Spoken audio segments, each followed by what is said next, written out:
Kata Syekh Ramadan Al-Buti, 3 gerakan atau aliran yang sesat yang muncul yang disebabkan kemunculannya atau memang sengaja dibuat oleh Britani Inggris. 1. Ketika itu namanya Britani. Yang pertama, namanya Ahmadiyah. Ahmadiyah ada muncul di India. Yang kedua, Bahai. Muncul di Mesir. Yang ketiga, Wahabi.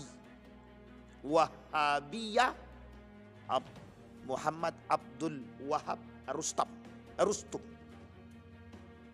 Itu muncul di Saudi. Itu kata Syekh Ramadan Al-Buti sengaja dibuat 3 golongan itu. Dan tujuannya untuk menyesatkan.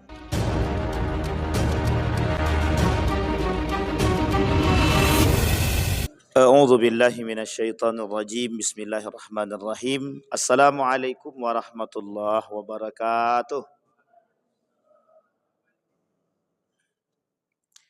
Alhamdulillahirabbil alamin.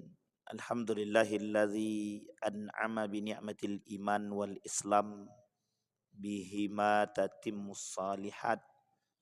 Asyhadu an la ilaha illallah wahdahu la syarikalah. Wa asyhadu anna Muhammadan abduhu wa rasuluh la nabiyya ba'd. Allahumma salli wa sallim wa barik ala hadzal nabiyil karim. Allahumma salli ala Muhammad wa ala ali Muhammad fil alamin innaka Hamidum Majid.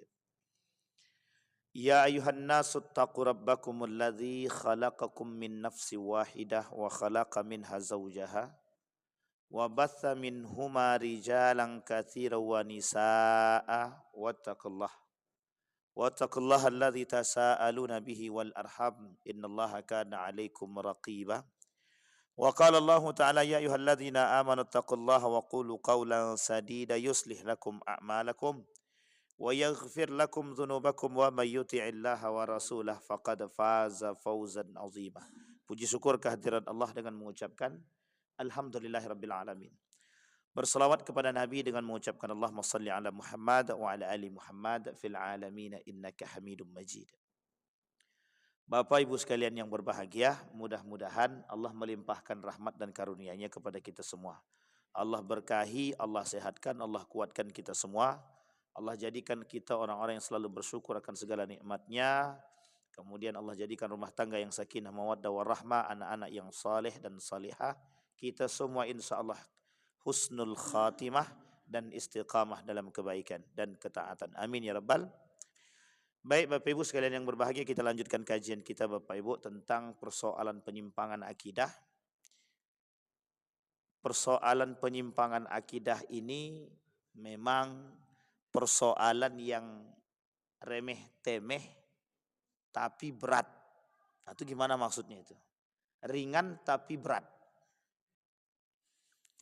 Karena persoalan akidah ini atau pendangkalan atau penyimpangan akidah ini sampai kapanpun tak akan selesai. Dan akan terus terjadi perkembangan dalam pendangkalan dan penyimpangan akidah. Saya ambil contoh pada masa dahulu dalam sejarah. Syekh Ramadan Al-Buti itu menyampaikan ada 3 gerakan aliran sesat yang sengaja dibuat oleh Inggris. Itu sengaja dibuat, sengaja. Ada 3 gerakan aliran sesat yang sengaja dibangun oleh Inggris untuk melawan Islam itu sendiri dari dalam. Jadi kalau dari luar itu enak, jihadnya enak. Orang kafir, Islam semangat jihad.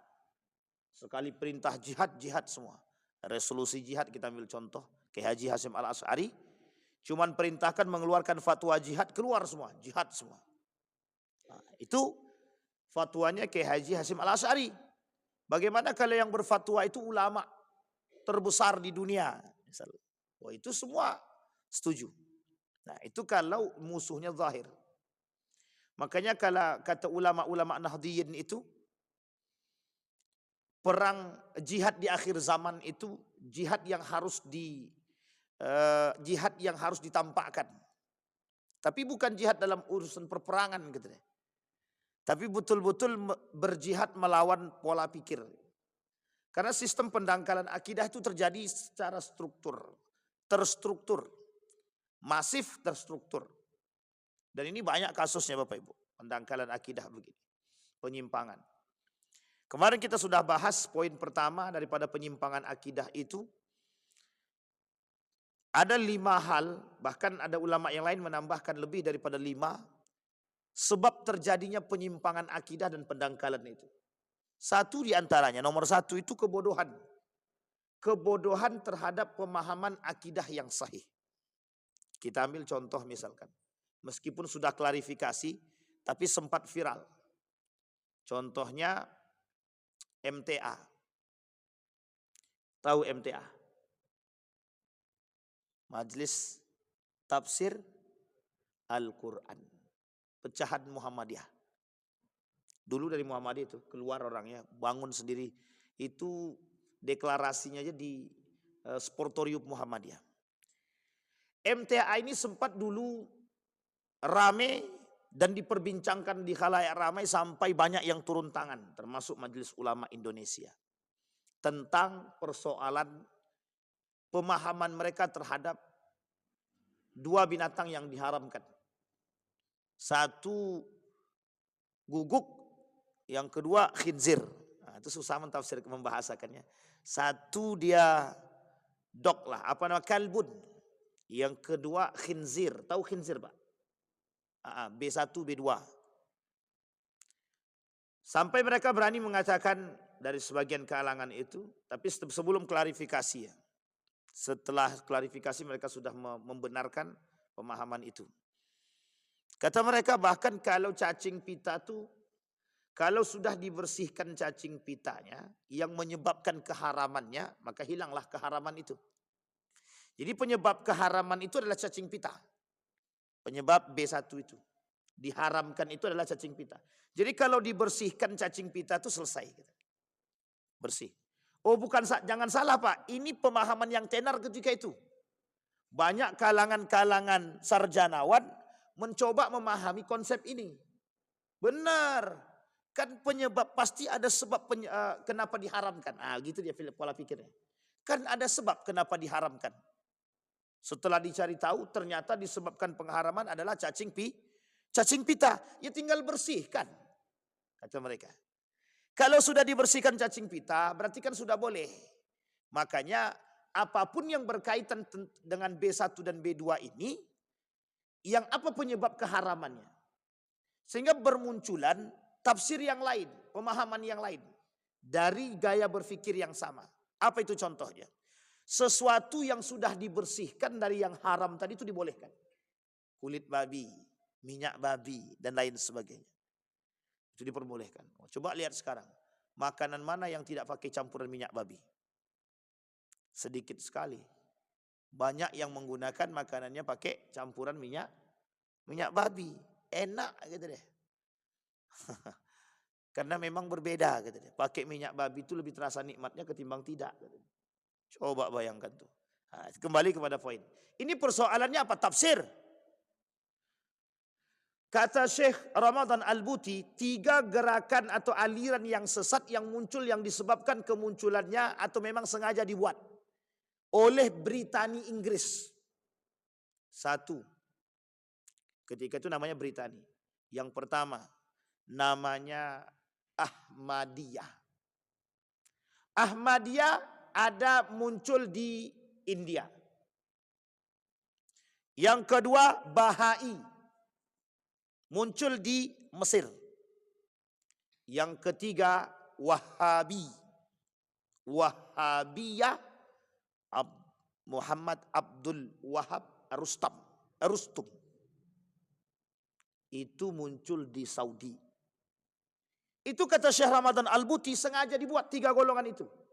Dan tujuannya untuk menyesatkan. Kita lihat nanti Bapak Ibu. Betul nggak itu? Dampak daripada kebodohan pemahaman akidah yang sahih di tengah umat muslim hari ini. Kita ambil contoh. Mirza Ghulam Ahmad. Pimpinan daripada Ahmadiyah. Di mana? Di India. Pada tahun berapa Bapak Ibu? Ada yang tahu Bapak Ibu? Pada tahun berapa Mirza Ghulam Ahmad ini? Di India itu. 1839. 1839. Terkenal Ahmadiyah. Salah satu aliran atau ajaran yang disampaikan adalah bahwa diri dia adalah nabi yang paling utama. Nabi Muhammad itu bukan nabi terakhir. Bahwa Ahmadiyah Mirza Ghulam Ahmad ini adalah salah satu nabi yang paling utama. Dan itu Bapak Ibu, dampak daripada kita tidak memiliki akidah yang sahih. Kalau kita tak memiliki akidah yang benar, maka kita akan mengikuti paham Ahmadiyah. Akan mengikuti. Kenapa? Ketidaktahuan kita tentang nabi yang terakhir, betul-betul terakhir. Allah berkata bahwa Nabi Muhammad akhirul anbiya, nabi yang paling terakhir, tidak ada lagi nabi setelahnya. Bagaimana orang tahu? Belajar Pak, harus belajar. Kalau mereka tak belajar, kebodohan. Makanya orang yang mudah mengikuti daripada ajaran-ajaran sesat ini, kata majelis ulama, banyak yang mengikuti ajaran sesat ini. Penyebab pertamanya itu kedangkalan dan kebodohan dalam memahami akidah itu. Ini zahir Pak Ustaz. Ya memang, ini yang paling jelas. Dia masih ada yang lebih tak jelas lagi, yang abu-abu. Kalau dah masuk dalam konsepnya itu. Kita ambil contoh tadi. Seperti Bahai. Bahai itu Bapak Ibu. Pada tahun berapa itu? Menteri Agama sebelum Yakult ini siapa namanya? Lukman Saifuddin. Lukman Saifuddin apa Lukman Hakim? Ya itulah pokoknya. Pokoknya Lukman. Bukan Lukman Hakim. Lukman Saifuddin kalau salah. Jadi Lukman ini, Menteri Agama ini, punya ide menghapuskan kolom agama. Terindikasi ternyata setelah bertemu dengan 3 golongan. 1, Ahmadiyah. Yang kedua, Al-Jami'ah. Yang ketiga, Syiah. Setelah ketemu itu, oleh para pengamat itu, muncul kebijakan menghilangkan kolom agama di KTP. Coba dibayangkan kalau seandainya kolom agama itu benar-benar dihilangkan. Jadi semua orang itu akan kebingungan. Yang paling untung itu siapa? Ada namanya penganut kepercayaan. Jadi orang zaman dahulu itu Bapak Ibu, mereka tidak beragama, tapi penganut kepercayaan masa dulu. Sehingga kemarin nuntut kepada pemerintah, kenapa kami tidak dimasukkan dalam kolom agama. Agama yang terdaftar itu Islam, Kristen, Hindu, Buddha, Konghucu. Tambah satu lagi sekarang Bahai namanya. Itu pada masa Lukman itu. Itu 6. Kata mereka protes. Loh kami orang yang pertama kali. Agama pertama kali, kepercayaan pertama sekali. Kok kami nggak dimasukkan dalam undang-undang bahwa agama resmi. Karena waktu itu bukan agama, kepercayaan penghayatan. Kepercayaan penghayatan itu. Dan itu kepercayaan dan penghayatan ini, itu sebelum adanya negara Republik Indonesia. Mereka nuntut Pak, nuntut untuk dimasukkan dalam kolom agama, dalam kolom KTP, bahwa mereka itu agama. Itu bukan agama, kepercayaan. Dan masih ada Bapak Ibu, masih ada yang menganut seperti ini, masih ada. Salah satunya orang-orang yang tinggal di pedalaman. Itu masih ada. Nah kembali kepada poin tadi Bapak Ibu. 3 golongan. Itu disebabkan karena kebodohan. Atau disebabkan karena kelebihan yang tidak berdasarkan pada ilmu yang mumpuni. Kita ambil contoh. Ada orang yang sholat, tahu dia sholat itu wajib, tapi dia tak pelajari bagaimana gerak sholat. Tidak dia pelajari gerak sholat.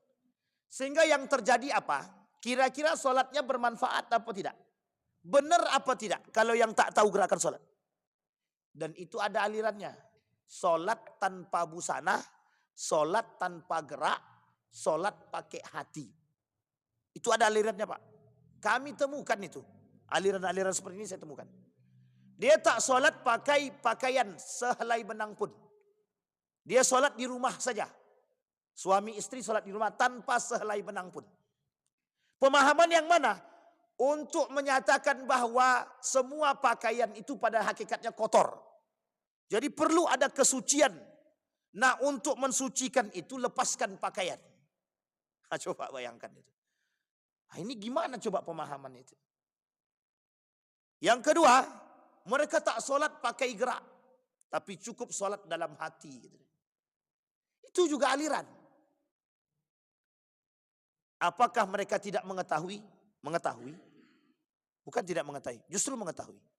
Tapi karena dangkalnya pemahaman tadi dan tidak luasnya ilmu pemahaman dia, terjerumuslah dalam taklid buta, mengikuti gerakan-gerakan aliran yang memang tidak berdasarkan kepada pemahaman yang sahih. Maka kata para ulama, sebab terjadi penyimpangan akidah itu adalah karena dangkalnya terhadap atau kebodohan terhadap pemahaman akidah yang sahih. Nah akidah yang sahih itu yang bagaimana? Nah, itu sudah Bapak Ibu pelajari. Rukun iman, rukun Islam itu penting. Karena itu tonggaknya Bapak Ibu. Kalaulah rukun imannya itu ditambah, ya sudah tak bisa lagi. Kata Syiah bisa. Kata Syiah bisa. Kenapa Syiah itu terindikasi aliran sesat? Karena dalam pemahamannya ada tambahan. 1 Imam 12, tambahan kedua Ali bin Abi Thalib. Dan mereka secara akidah itu sudah salah itu. Bertolak belakang daripada rukun iman dan rukun Islam. Jadi kita tolak ukur kita itu Bapak Ibu. Rukun iman dan rukun Islam. Itu yang pertama. Sekarang yang kedua.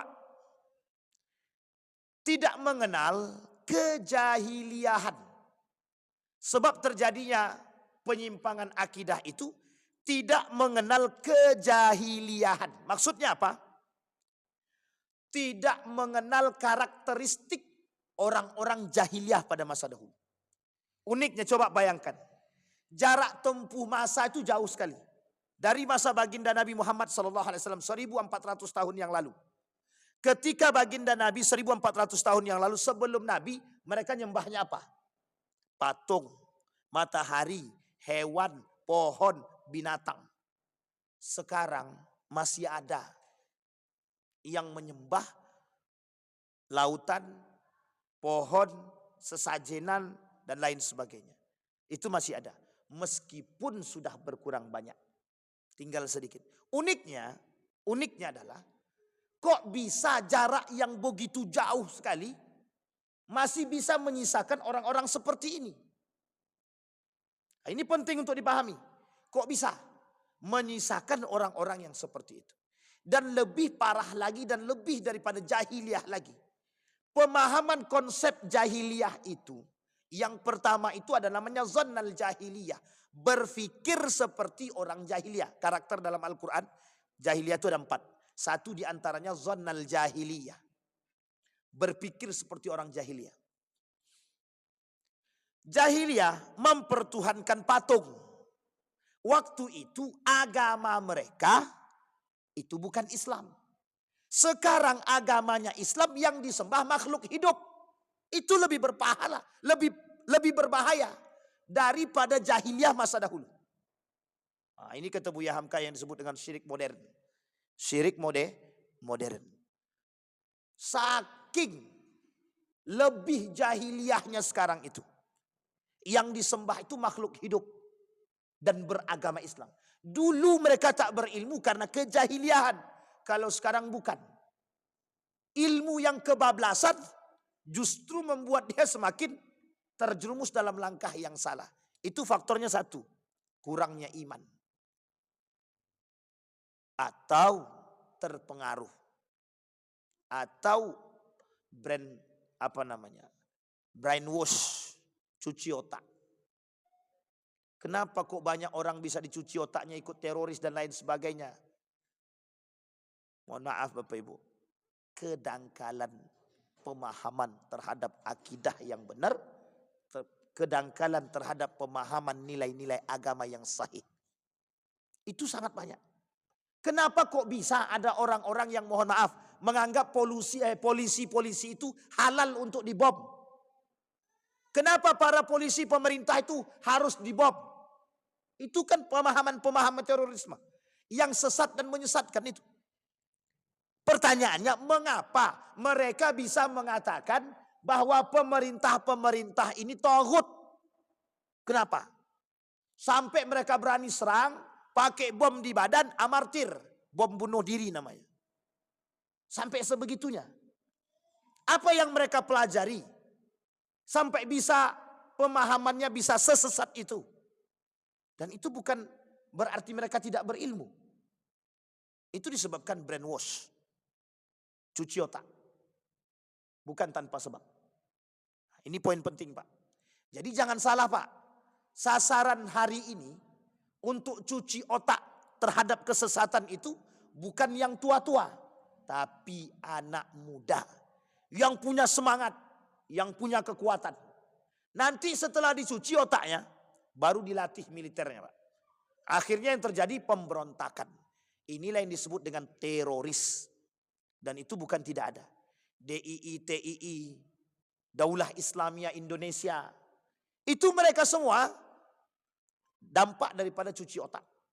Dampak daripada kedangkalan pemahaman kemudian bertemu dengan orang yang kemudian mencuci otak mereka. Mereka lakukan tekanan kepada mereka sehingga terjadi perubahan. Itu berat Bapak Ibu. Berat. Makanya hati-hati Bapak Ibu. Persoalan persoalan aliran-aliran yang sesat ini itu sangat berbahaya. Apalagi di tengah anak-anak muda kita saat ini. Dan itu cukup membuat kita sangat-sangat kesusahan. Kenapa? Karena harus mencoba menerima dengan akal. Dan ini menjadi persoalan kita. Coba bayangkan, anak-anak muda yang ikut berperang. Anak-anak muda yang ikut, mohon maaf, melakukan teroris, bergabung dengan kelompok-kelompok tertentu. Ada seorang anak muda, dibakarnya ijazahnya. Apa dia kata? Ijazahku ini tak bermanfaat. Itu alumni pesantren ternama itu Pak. Diambilnya ijazahnya, dibakarnya Pak. Apa katanya? Ijazah ini tak bermanfaat. Bergabung dia dengan kelompok-kelompok teroris tadi. Udah lama tapi kasus itu. Akhirnya anak itu kemudian diambil dengan berbagai macam cara. Kemudian dicuci otaknya lagi, dibersihkan kembali. Barulah kemudian sehat. Dan itu butuh waktu 2 tahun rehabnya itu Pak. Butuh waktu berapa tahun? 2 tahun. Nah kembali kepada poin tadi. Nah Bapak Ibu. Yang ketiga ada namanya ta'asub. Dan fanatik. Ini sudah kita sampaikan juga. Fanatik dan ta'asub ini Bapak Ibu sekalian yang berbahagia. Oh ini lebih berbahaya ini. Lebih berbahaya. Kenapa disampaikan persoalan ta'asub ini, fanatik ini? Orang hari ini itu bukan ta'asub agama. Ta'asub atau fanatik terhadap golongan, bukan agama. Jadi hari ini tuh orang fanatik itu menganggap kami ini fanatik terhadap agama Pak Ustadz. Salah. Mereka fanatik terhadap golongan. Kita ambil contoh. Malam hari ini saya ingin angkat Ahmadiyah. Ahmadiyah itu Bapak Ibu, pengikutnya ratusan ribu. Di mana tempatnya? Di India. Lahirnya di India. Bayangkan Mirza Ghulam Ahmad ini cuma tinggalkan begini saja tangannya. Itu rebutan manusia itu. Lautan manusia yang pengen cium tangannya itu. Coba bayangkan. Apakah mereka fanatik terhadap Mirza Ghulam Ahmad atau terhadap agamanya? Mana yang benar? Mereka ta'assub atau fanatik bukan kepada Mirza Ghulam Ahmad, tapi bukan kepada agama, tapi lebih kepada Mirza Ghulam Ahmad. Karena Mirza Ghulam Ahmad dianggap punya kelebihan. Karena dianggap punya kelebihan, inilah kemudian yang menjadi persoalan. Sehingga Bapak Ibu, asabiyahnya atau fanatisnya atau fanatiknya bukan kepada ajarannya, lebih kepada Mirza Ghulam Ahmadnya. Kenapa Majelis Ulama Indonesia mengatakan kesesatan Ahmadiyah? Lu kalau tak sesat berbahaya Pak. Indonesia ini negara yang akan dijadikan pusat Ahmadiyah terbesar di dunia. Indonesia. Apa kata mereka? Kita lihat dalam hasil perkumpulan mereka dan fatwanya mereka. Kata mereka pada tahun 2000 sampaikan.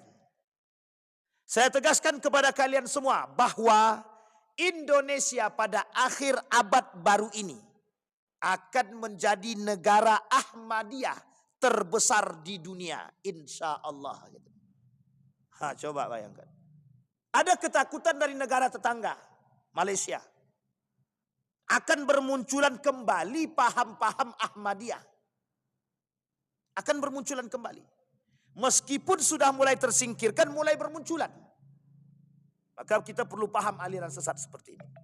Sampai-sampai pusat pertama Ahmadiyah yang di India ini membangun pusat selanjutnya di Inggris, bekerja sama ketika itu, dan kemudian mencari negara yang lain sebagai acuan terbesar di dunia. Yang menjadi sorotannya adalah Indonesia. Kenapa? Ada alasannya, ada. Karena mudahnya mengajak masyarakat Indonesia untuk masuk dan mencuci otak mereka. Coba bayangkan Bapak Ibu. Artinya apa?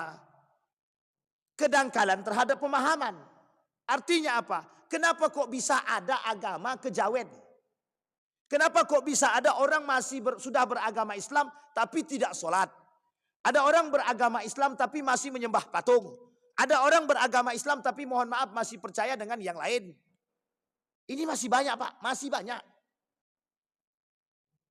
Maka muncul sejarah daripada Islam kejawen itu adalah salah satu dasarnya, yang penting kami masuk ke dalam Islam dulu. Masalah nanti Islam kami benar atau tak benarnya nanti dulu belakangan. Yang penting kami masuk Islam dulu. Akhirnya masuk Islam. Tapi mereka tak sholat. Sampai-sampai satu kelompok di Jawa itu, mereka sampai berani mengatakan Islam kejawen ini lebih benar daripada Islam yang sekarang. Sampai setegas itu Pak. Ketika dilakukan wawancara di daerah Gunung Kidul itu. Kenapa Bapak masih Islam kejawen? Apa jawaban dia? Islam kami kejawen meskipun tidak sholat jauh lebih benar daripada Islam yang sekarang.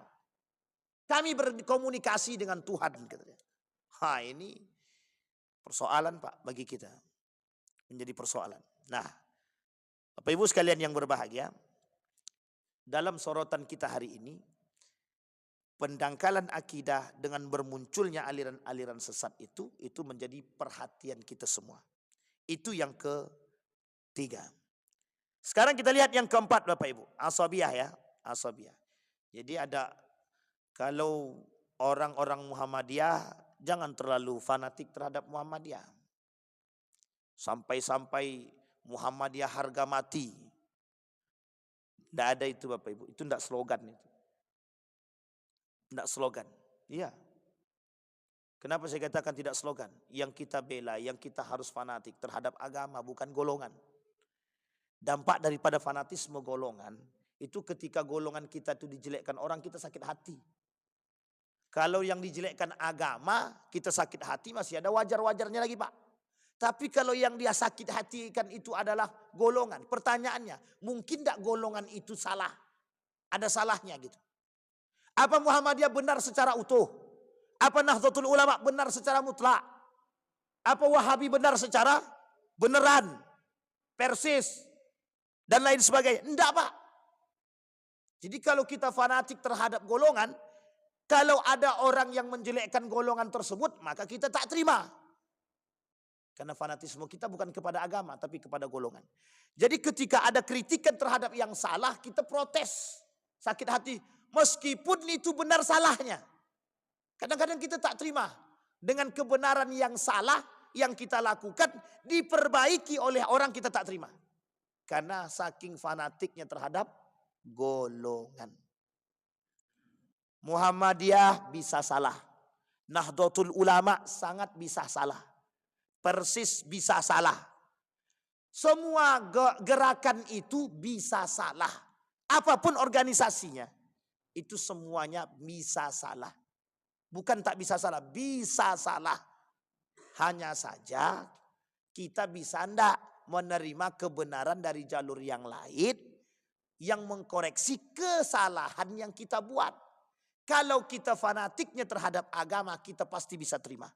Tapi karena kita ta'assubnya kepada golongan, gerakan, organisasi, jadi kita tidak terima orang-orang yang menjelek-jelekkan kita. Baik, yang keempat, taklid buta. Nah, ini yang terjadi. Kenapa banyak pengikut daripada Ahmadiyah? Taklid buta. Taklid buta. Pada masa baginda Nabi ada nabi palsu. Siapa namanya? Musailamah Al-Kadzab. Itu yang paling populer. Pengikutnya banyak apa tidak? Banyak, Pak. Musailamah Al-Kadzab ini Bapak Ibu bukan orang bodoh, orang pintar. Sangat terkenal dan tersohor dengan keahliannya dalam bidang syair. Saking pintarnya dalam bidang syair, dibuatlah ayat-ayat Al-Quran oleh mereka dalam kitab dia itu. Dia tuliskan dengan bahasa syair yang dia miliki. Nah, itulah munculnya ayat tentang gajah itu. Al-Fil. Al-Fil di dalam Al-Quran berbeda dengan Al-Fil yang dia buat. Kalau bahasa Indonesianya itu gajah. Badannya besar. Hidungnya panjang. Katanya. Anfu tawil. Itu bahasa dia. Kalau Al-Fil yang ada di dalam Al-Quran berbentuk syair. Begitu juga tentang satu kecaman. Sementara yang dia buat ingin menandingi itu tadi. Dia merasa sombong dengan ilmu syairnya. Bukan orang bodoh, Pak. Bukan orang bodoh. Merasa berilmu dengan keilmuan syair yang dia miliki. Bahasa yang dia miliki. Sehingga kesombongan dia ingin menandingi syair daripada Al-Quran. Kehebatan bahasa daripada Al-Quran. Dia buat tandingan. Justru ketika dia buat tandingan diketawai oleh pengikutnya sendiri. Uniknya, perhatikan baik-baik uniknya. Pengikutnya mengetahui perbuatan dia tapi justru mengikuti. Itu kan logika terbalik. Kenapa? Fanatisme. Kenapa? Taklid buta. Sama Pak. Dengan kelompok-kelompok yang aliran-aliran sesat sekarang itu. Syiah. Apakah yang menjadi imamnya Syiah ini bukan orang pintar? Pintar. Apakah para imam-imamnya Syiah ini orang yang tidak berilmu? Salah, berilmu. Berilmu mereka, Pak. Pertanyaannya, kok bisa pengikutnya banyak? Karena fanatisme kepada orang, fanatisme kepada golongan, itu yang menyebabkan. Kesombongan dan keangkuhan. Kedangkalan pemahaman kita terhadap Islam yang sahih, yang benar, itu yang menyebabkan. Kemudian yang keempat itu ada sebab lagi. Taklid buta tadi. Karena si Anu itu kawanku Ustaz. Dan dia ikut golongan Syiah. Maka aku percaya dengan dia. Dia orang baik dan aku ikut Syiah juga. Coba bayangkan. Nih Pak, mohon maaf, alumni pesantren. Salah satu alumni pesantren terbesar di Indonesia. Berangkat dia ke Iran. Dia katakan ke saya begini. Wan, kalau ndak Syiah, ndak yes. Kalau ndak Syiah, ndak yes.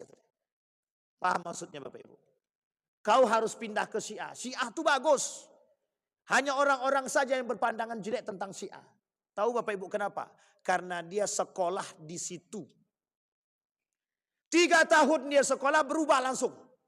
Apa kata dia? Aku tak mau balik Wan. Surganya dunia itu ada di sini kata dia. Astagfirullah. Sampai ibunya stres Pak. Nelpon kepada kawan dia yang lain. Membujuk dia agar dia mau pulang. Tak mau dia balik. Sudah menikmati sekolah di Qom. Artinya Bapak Ibu. Itu bukan disebabkan karena kebodohan saja. Kalau sudah temakan air tadi itu susah memang. Kalau sudah merasa nikmat tadi susah. Kalau sudah mendapatkan kepentingan tadi sudah sulit. Sehingga mohon maaf penyebab yang lain itu adalah ikut-ikutan.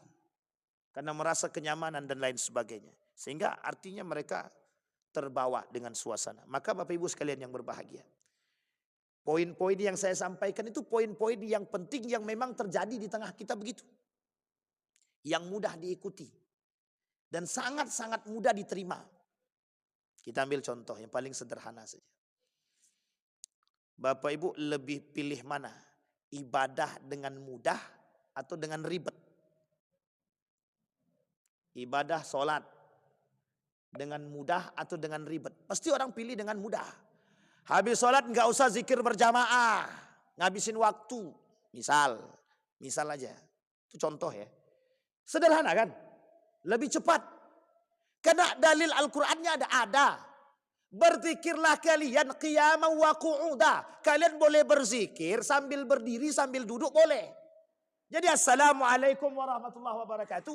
Assalamualaikum warahmatullahi wabarakatuh. Langsung berdiri zikir sambil jalan boleh. Lebih cepat apa lebih lama? Kalau nunggu zikir berjamaah, belum lagi zikirnya ada 3. Subhanallah, alhamdulillah, Allahu Akbar. Nanti imamnya tambah pula lagi la ilaha illallah. Tambah lagi imam doanya panjang, habislah 15 menit. Coba bayangkan. Orang-orang berpikir sehingga daya tarik. Uniknya Pak, kalau kita tahu ilmunya tidak jadi persoalan. Kalau kita tahu ilmunya tidak jadi persoalan.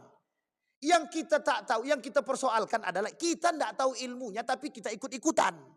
Itu persoalannya.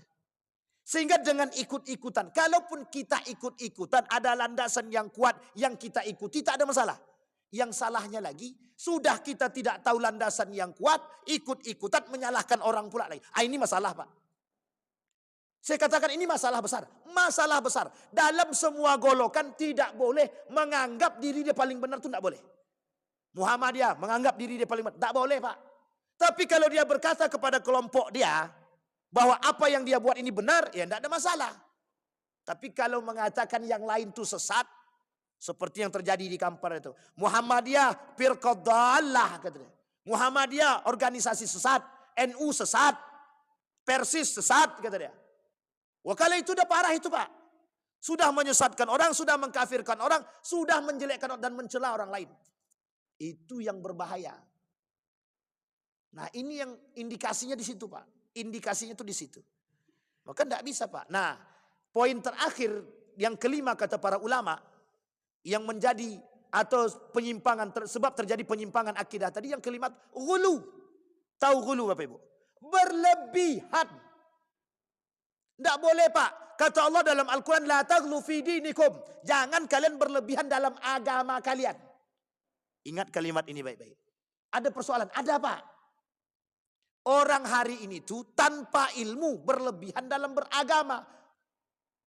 Kita ambil contoh, suami istri bisa berkelahi, bisa mau bercerai hanya karena soal sujud. Kaki duluan atau tangan duluan. Itu bisa berkelahi Pak, mau bercerai. Apa kata dia kepada saya? Bahkan mohon maaf ini kasus kawan saya sendiri. Wan katanya, Ana mau tanya sama ente. Boleh, boleh Nabi lagi itu. Apa? Ana mau beristrikan orang dengan kelompok si A. Sementara Ane ini orangnya beginilah gitu. Itu apa kata dia Wan? Apa? Ane ini orang gak sunnah kata dia. Karena masih merokok. Oke.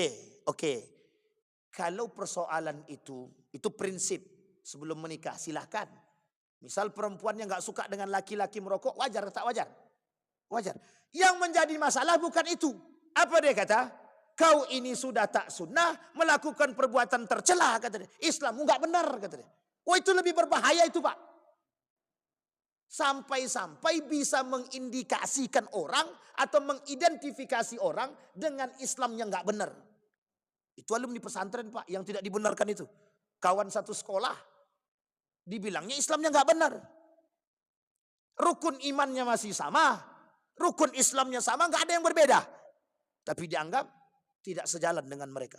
Dan itu frontal Pak. Itu muskilah. Pertanyaannya saya kembalikan kepada kawan saya. Bagaimana pemahaman dia tentang Islam itu? Ketika ditanya begitu dia nggak bisa jawab. Kami menjalankan apa yang sesuai dengan yang dikatakan oleh baginda Nabi Muhammad SAW. Kalau cuma sampai di situ Bapak Ibu, selesai kita Pak. Selesai. Tahukah selesai? Tidak bisa kita memperdebatkan hal demikian Pak. Persoalan ini berat dan panjang. Dan yang melihat Nabi beribadah itu tidak satu orang. Yang melihat Nabi beribadah itu tidak satu orang. Di belakang Nabi itu sahabat 60 orang. Sangat mungkin terjadi perbedaan. Coba bayangkan. Hadisnya cuma berbeda satu tingkatan. Hadis pertama tentang turun pakai tangan. Hadis kedua itu dengan pembahasan lain. Hadis yang ketiga turun pakai lutut. Nah, coba bayangkan karena ketidakpahaman kita terhadap ilmu tadi. Kita ambil contoh. Orang takbirnya begini. Allahu Akbar. Ada yang takbir begini, Allahu Akbar. Apa kata dia? Sesat tuh yang takbir begini itu. Jangan salah men, sesatkan dulu. Nah, itu kedangkalan pemahaman. Yang lebih berbahaya lagi gulu ini. Apa yang kita sebut dengan bahayanya gulu? Berlebihan. Yang dimaksud dengan berlebihan itu cuma satu Pak. Cuma satu pemahamannya. Menganggap diri paling benar. Sehingga dampak daripada menganggap diri paling benar, mengkafirkan, menyesatkan, dan membid'ahkan orang lain. Itu yang akan muncul dari pemahaman yang sangat berbahaya itu.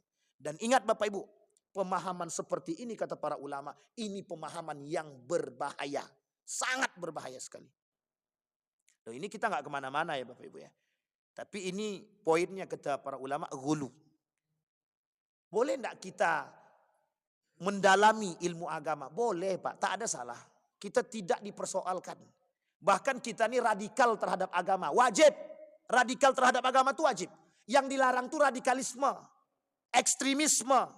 Yang dibenarkan itu radikal. Mendalami ilmu agama itu radikal namanya. Bapak Ibu sholat 5 waktu di masjid. Itu namanya radikal namanya. Radikalisme kalau Bapak Ibu mencaci maki orang lain. Dan menyalahkan yang lain. Menganggap kita paling benar. Dan yang tidak sejalan dengan kita harus bunuh. Kita harus asingkan. Nah, itu yang disebut dengan radikalisme dan ekstremisme. Nah, sampai di sini bisa dipahami Bapak Ibu ya. Nah, ini poin penting. Nah, sekarang 5 poin tadi Bapak Ibu. 5 poin ini akan Bapak Ibu temukan. Maka insya Allah kalau kita bertemu lagi dengan izin Allah. Kalau tak ketemu berarti dengan izin Allah juga. Akan kita sampaikan poin bagaimana cara kita selamat dan bagaimana cara kita memilah itu. Agar kita bisa tahu mana yang benar, mana yang tidak benar. Dan mana golongan-golongan, tidak semuanya sesat. NU, tidak bisa Bapak Ibu bilang sesat itu. Muhammadiyah, tidak mungkin Bapak Ibu bilang sesat. Persis juga nggak bisa kita bilang sesat. Jamaah tablik, nggak mungkin kita bilang sesat Pak. Selagi rukun Islam dan rukun imannya itu benar. Kita bahas di dalam bukunya Risalah Ahlus Sunnah wal Jamaah karangan Syekh Hasim Al-Asy'ari. Kalau dalam karangan beliau ini agak aman sedikit. Tapi kalau dalam karangan yang lain kita sampaikan, itu agak berbeda sedikit. Jadi karangan-karangan ini juga menjadi poin penting. Buku itu menjadi persoalan juga Bapak Ibu. Oke Bapak Ibu sekalian yang berbahagia, mudah-mudahan ada manfaat bagi kita semua. Fa'tabiru ya ulil absar la'allakum tuflihun. Assalamualaikum warahmatullahi wabarakatuh.